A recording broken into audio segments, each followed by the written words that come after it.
तो गाइस कैसे हैं आप सब लोग। सीड्स ऑफ इमॉर्टैलिटी के एपिसोड 08 के साथ हाजिर हो। तो लास्ट एपिसोड के एंड पे हमने देखा था कि हमारा सूरज होता है वो चीफ से मार खा रहा था क्योंकि चीफ काफी ज्यादा गुस्से में होता है और उसे कहता है बेवकूफ बच्चे ये देखो तुमने क्या कर दिया, अब जल्दी से उठो, जल्दी से घोड़ा गाड़ी के ऊपर बैठो और आकर इसके रिंस को पकड़ो क्योंकि वो घोड़ा जो है वो हमारे शूरा के हाथ में ही चलता है। तो उसी के साथ ही शूरा कहता है हाँ ठीक है चीफ मैं आ गया, और वो जल्दी से जंप करते हुए घोड़ा गाड़ी के ऊपर बैठ जाता है। चीफ उसे कहता है कि क्या तुम नहीं चाहते कि हम लोग यहाँ से निकले, क्या तुम मुझे मरवाना चाहते हो, अब जल्दी भी करो। तो इसी के साथ ही जैसे वो अपनी घोड़ा गाड़ी चलाने लगते हैं तो यहाँ पर मिस सेसियोक जो होती है पीछे से बोल उठती है और कहती है चीफ यहाँ पर एक छोटा बॉक्स पड़ा हुआ है लेकिन ये खाली है, मुझे लगता है कि इसके अंदर से कोई चीज गिर गई है। तो वो दोनों पीछे की तरफ घूमते हैं और कहते हैं कि कौन सा छोटा बॉक्स। हमारा शूरा और चीफ दोनों भागते हुए आते हैं और आकर उस बॉक्स को ओपन करके देख रहे होते हैं कि यार इस बॉक्स के अंदर क्या था। तो हमारा शूरा कहता है कि चीफ मुझे लगता है कि इसके अंदर कोई बहुत ही स्पेशल चीज थी। तो चीफ उसे कहता है कि हाँ मुझे भी शायद याद आ रहा है कि इसके अंदर कुछ तो था। और इसी के साथ ही वो दोनों को पीछे से आवाज आती है। इसके अंदर एक छोटा सा सिलेमेंडर था, एक बहुत ही क्यूट सा पुरानी एक छोटी सी छिपकली जो थी वो उसकी कार्ड के ऊपर बैठी होती है। तो वो दोनों उसकी तरफ देखते हैं। जब उसे देखते हैं सैली द सैलीमेंडर को तो हमारी मिस योक कहती है ये तो बहुत ज्यादा क्यूट है, लेकिन हमारा चीफ और स्योरा जो होते हैं वो दोनों बहुत ज्यादा घबरा जाते हैं और चिल्लाकर कहते हैं बेवकूफ बच्चे तुमने क्या कर दिया, तुमने इसे कैसे आजाद होने दिया। और इसी के साथ ही सैली जो होती है वो जंप करते हुए नीचे चली जाती है। तो चीफ उसे कहता है कि जल्दी से जाओ, जाकर उसे पकड़ कर लाओ। तो शूरा कहता है हाँ मैं उसे पकड़ कर लाता हूँ। और हमारा शूरा जो होता है भागते हुए उसके पीछे आता है। तो सैली सैलीमेंडर जो होती है वहां पर नीचे उतरने के बाद अपने आसपास देखती है। तो शूरा उसके पास आता है, वहां पर आने के बाद से कहता है कि ए मेरी प्यारी बच्ची मेरे पास वापस आ जाओ, अगर तुम मेरे पास वापस आ जाओगी तो फिर मैं तुम्हें बहुत ही अच्छी अच्छी फायरफ्लाइज खिलाऊंगा और वो बहुत ज्यादा मजेदार होंगी, प्लीज मेरे पास वापस आ जाओ। तुम मुझे भूल तो नहीं गई, तुम्हें अच्छी तरह से पता होगा कि चीफ तुम्हें सील करना चाहते थे लेकिन मैंने तुम्हें आजाद रखा, मैंने तुम्हें बॉक्स के अंदर डाल दिया ताकि मैं तुम्हें फ्लाइज खिलाता रहूं, तुम तो मेरी प्यारी हो ना, अब जल्दी से वापस आ जाओ। तो सैली जो होती है वहां पर उसकी तरफ देख रही होती है, उसकी बातें सुन रही होती है और शायद वो उसकी तरफ वापस भी आ जाती, लेकिन जैसी वहां पर उसकी तरफ वापस आने लगती है इसी के साथ ही पीछे से ब्लू मून कैप्टन जो होता है वो अपने बड़े से कुल्हाड़े को फेंकता है जो कि सीधा सैली की पूंछ के ऊपर आकर गिरता है। सैली की पूंछ कट जाती है और जब सैली की पूंछ वहां पर कट जाती है तो सैली एक जोरदार चीख मारती है। तो हमारा शूरा जो होता है बहुत ज्यादा घबरा जाता है। चीफ जो होते हैं वो भी हैरान परेशान वहां पर खड़े होते हैं क्योंकि चीफ और शूरा इन दोनों को पता होता है कि सैली द सैलीमेंडर क्या कर सकती है। और इसी के साथ ही हमारा शूरा कहता है गई भैंस पानी में। और दूसरी तरफ जो कमांडर होता है वो वहां पर अपने कुल्हाड़े को वापस खींचता और अपनी फोर्सेस को कहता है जल्दी से आगे बढ़ो, हमें यहाँ पर उस लड़के को पकड़ना होगा क्योंकि वो मिशन हमें चाहिए। उन्हें जहां पर अपने मिशन की पड़ी होती है कि स्काई मिस्ट वैली का मिशन उन्हें मिले जो भी यहां पर इसको मारेगा। तो इसी के साथ ही ब्लू मून कैप्टन जो होता है अपने लोगों से कहता है कि जल्दी से भागो, जबकि वह शूरा जो होता है वो कहता है कमीनो कहीं के तुम लोगों की तो वाट लगने वाली है। रेड मून कैप्टन जो होता है वो भी अपने सोल्जर्स को लेकर आगे की तरफ बढ़ रहा था, ब्लू मून कैप्टन भी अपने सोल्जर्स को लेकर आगे बढ़ रहा था। दूसरी तरफ ताचियोन जो होता है उसे समझ आ जाती है कि अब यहाँ पर क्या होने वाला है। ताचियोन खुद ही बड़ी तेजी के साथ भागता हुआ आगे बढ़ता है और वहां पर आने के बाद आकर हमारे शूरा के कपड़ों से पकड़ता है, उसे अपने दांतों के साथ उठाता है और बड़ी तेजी के साथ वहां पर से भागना स्टार्ट करता है और साथ ही अपनी टेलीपोर्टेशन एबिलिटी को भी एक्टिवेट करता है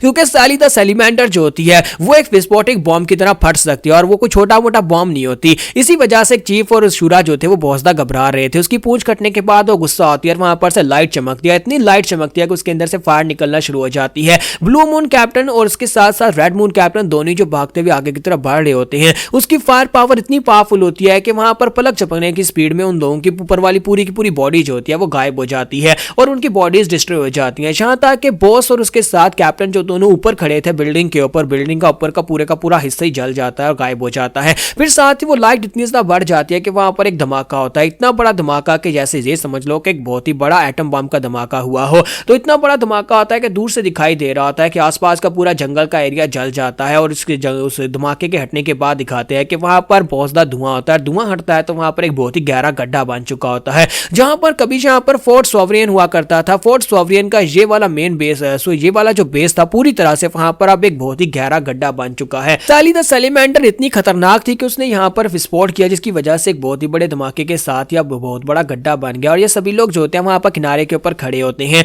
जब ये लोग किनारे के ऊपर खड़े होकर ये सब कुछ देख रहे होते हैं चीफ उसे कहता है कि देखो तुमने क्या कर दिया और उसी के साथ ही ताचियोन जो होता है वहीं पर ग्राउंड के ऊपर गिर जाता है। तो मिस योक उनसे कहती है कि ताचियोन को क्या हो गया, वो ग्राउंड के ऊपर गिर गया है। तो हमारा शूरा उसे कहता है कोई बात नहीं, उसे रहने दो। उसने यहाँ पर थोड़े समय में 2 बार टेलीपोर्टेशन एबिलिटी को यूज किया जिसकी वजह से वो एग्जॉस्टेड हो गया और वो थोड़ी देर सोएगा, उसके बाद ठीक हो जाएगा। और दूसरी तरफ हमारा चीफ जो होता है वो गुस्से के साथ उसे कहता है कि लड़के ये सब कुछ कैसे हो गया, तुमने यहाँ पर सैली द सैलीमेंडर को कैसे जाने दिया। तो हमारा शूरा आगे बढ़ता है, उसे कहता है चीफ पहले मेरी जी के अंदर से इस तीर को तो निकाल दो। तो चीफ उसे वहीं पर गिरा लेता है और उसे फिर से पीटना शुरू कर देता है और कहता है कि तेरी गाल से मैं आज तीर निकालता हूँ, पहले तेरी वजह से ये सब कुछ हुआ है, देखो तुमने क्या कर दिया। मैंने तुम्हें कितनी बार कहा था कि इसको सील कर देते हैं, लेकिन तुमने कहा कि नहीं, ये पेट की तरह तुम इसे पालना चाहते हो, और तुमने उसे छोटे बॉक्स के अंदर रख दिया था और तुमने उस बॉक्स को लॉक भी नहीं लगाया था। तो वो बेचारे शूरा को बहुत ही बुरी तरह से पीटता है। तो यहीं पर से नेक्स्ट सीन जो होता है हमें स्काई मिस्ट वैली के बाहर का दिखाया जाता है। जैसे ही वो स्काई मिस्ट वैली के बाहर पहुंचते हैं तो वहां पर एक भाला जो होता है उनके ऊपर गिरता है, वो रास्ते में उनके सामने आता है और उनसे कहा जाता है कि तुम लोग यहाँ पर अंदर नहीं आ सकते,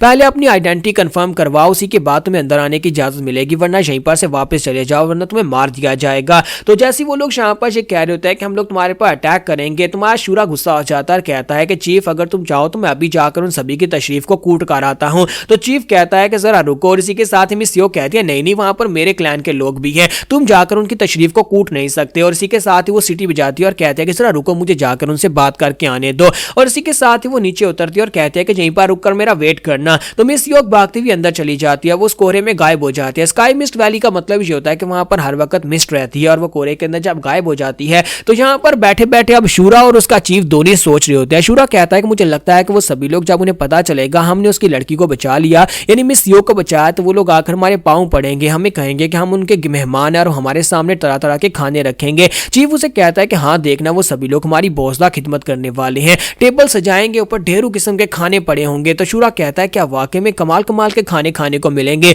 चीफ कहता है कि हाँ ऐसे ऐसे खाने खाने को मिलेंगे जैसे तुमने जिंदगी में देखे भी नहीं होंगे, क्योंकि हमने यहाँ पर उनकी लड़की की जान बचाई है और वो सभी लोग हमारे लिए इतना तो कर ही सकते हैं। और दोनों के मुंह से वहां पर लार टपक रही होती है। और इसी के साथ ही मिस स्योक जो होती है भागती हुई वापस आती है। जब वो वापस आती है दोनों अपनी लार साफ करते हैं और इसी के साथ सोच रहे होते हैं कि अब उन्हें खाने खाने को मिलेंगे, क्योंकि अब यहाँ पर उन्हें इन्वाइट किया जाएगा गेस्ट के तौर पर। लेकिन मिस स्योक वहां पर आने के बाद उनसे कहते हैं प्लीज मुझे माफ करना, तुम लोगों ने कहा था ना कि तुम लोग यहाँ पर मुझे स्काई मिस्ट वैली के बाहर छोड़कर यहाँ पर से चले जाओगे, तो मुझे लगता है कि तुम्हें चले जाना चाहिए। मैंने बड़ी मुश्किल के साथ उन्हें खुद के लिए मनाया है, क्योंकि वो लोग यहाँ पर बाहर बाहर लोगों को अंदर नहीं लेना चाहते, इसी वजह से प्लीज माफ करना। लेकिन अगली बार जब तुम कभी आओगे तो मैं यहाँ पर उन लोगों को मना लूंगी और उसके बाद तुम्हें अच्छे से ट्रीट किया जाएगा और तुम्हें खाना भी खिलाया जाएगा। तो मां शूरा और चीफ दोनों बेचारे काफी ज्यादा शर्मिंदा हो जाते हैं कि अब यहाँ पर वो सोच रहे थे कि उन्हें ये मेहमान बनाकर उन्हें खाना दिया जाएगा, लेकिन मिस योग जो होती है वहां पर उन्हें थैंक यू बोलकर पीछे मुड़ जाती है और कहती है ठीक है तुम लोग जाओ, जाकर अपनी जर्नी को कंप्लीट करो, अब मैं जा रही हूँ। और वो फिर से कोहरे में गायब हो जाती है। तो हमारा शूरा कहता है कि चीफ तुमने तो कहा था कि यहाँ पर हमें खाने मिलेंगे, तो चीफ उसे कहता है कि मुझे कैसे पता होगा। तो शूरा कहता है कि चीफ क्यों ना मैं जाकर उन सभी की तशरीफ को कूट कर आता हूँ। तो चीफ उससे कहता है कि आइडिया तो काफी ज्यादा अच्छा है, लेकिन छोड़ो चलो यहाँ पर से आगे बढ़ते हैं।